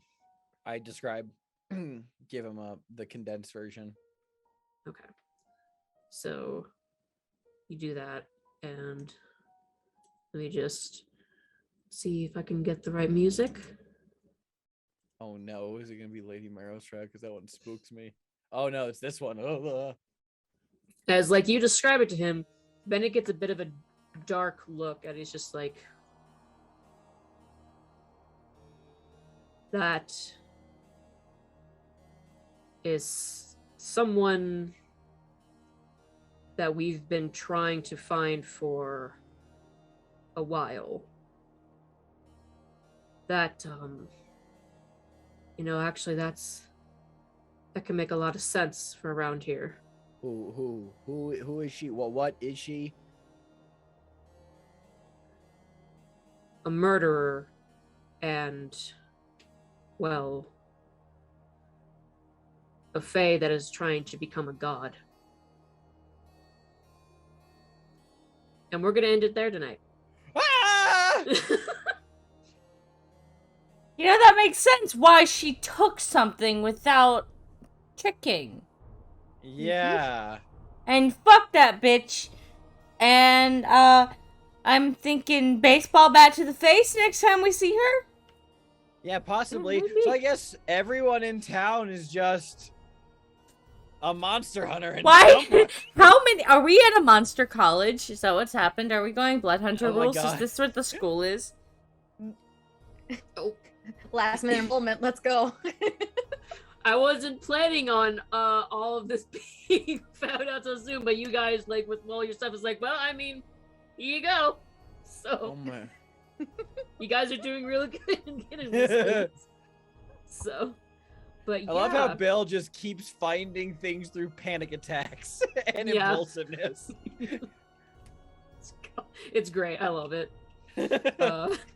Bill is blundering through this campaign. And now you have freaking Wolf being sent to like interrogate Theo and like investigate him. Oh no, what have I done? Slattery. Wait, Uzu, I have to know. What? Did you add that? Was that vampire thing in there all the time, or did you only add it after I told you that thing and like during the prep? Oh, always been a thing. Always been a thing. She sent me a document. It was sent me a document about NPCs and locations, and I saw the Dusk Clinic, blood drives, vampire. This is not my intention, but anyways, so yes, this has been Dream Chasers. Sorry to cut it so short tonight, but people need to rest tonight, and I want them to sleep. So we're going to be ending a little bit early. Thank you all for watching. I'm going to have everyone introduce themselves. So we'll go in the reverse order. We'll go with Shelby first. Hi, my name is Shelby, or Whistle, or Shooby-Dooby-Doo. Again, brand change. Again, maybe I'll never switch. Maybe I just want to be extra. And I have been Lyra Anderson tonight. And you can usually find me over here on Roll for Damage, where I play over on Fridays on the scales above, or you can find me over on Crypt Failsafe Studios with Xander, where we play in a Powered by the Apocalypse hacked game called The Between. Nice. And then next, speaking of, we have the Xander. Hi, what's up? I'm the Xander. You can find me on Twitter at Xander Bimsky. You can find my channel on Twitter at Crit Failsafe. You can find us on Twitch at Crit Failsafe. You can find us on YouTube, Critical Failsafe. And we play games and we stream things. And yeah, it's great. Love it. Ah! Okay, Xander, and then we have Dipper. Hi, Dipper. I play games on my YouTube, and I also participate in the Mercs of Mischief, playing as a bard. We have a show coming this Sunday. It is my character arc. I'm so excited. Facing off with a red dragon and a lot of demons. And my character has been fused with the Queen of Avernus and the Death Knight. So she's got a lot of crazy things happening right now. So let's see how that faces off with a red dragon. I'm actually gonna try to bard my way through this time. You're merged with Zariel. What I just heard. Yeah. Awesome. Yeah. She's my favorite devil in the Night House. Cool. That's my friend, says Lulu. I'm trying to save her. Sorry, I'm playing Lulu the Hollyphant on Saturday, who's trying to save Zariel. In an Avernus game that's ran by Xander. Hi, I run that game. Me and my warlock buddy were both super sassy, and so when Zariel got sassy with us, we did not get a consent and forcefully used. Uzu was literally so bad for her. Uzu was literally born to play Lulu the Hollyphant. Yeah, just golden baby. But yeah, so I'm Uzu, also known as Kelsey. I've been the GM for this game and for my wonderful players. You can find me at Rogue Uzu on Twitter and YouTube, where I draw a bunch of things, do commissions, and tell the stories of past games that I have ran, or a love story between a player character of mine and an NPC. But yeah, thank you all for watching. And I guess we're going to go find someone to raid, or will we just be... We're going to be raiding TPK Roleplay. Nice. So yeah, just stick around, just watch a quick ad, and then just go help with the raid and just scream at them. Just scream. That's all. Thank you all for watching. Have a good night. Bye.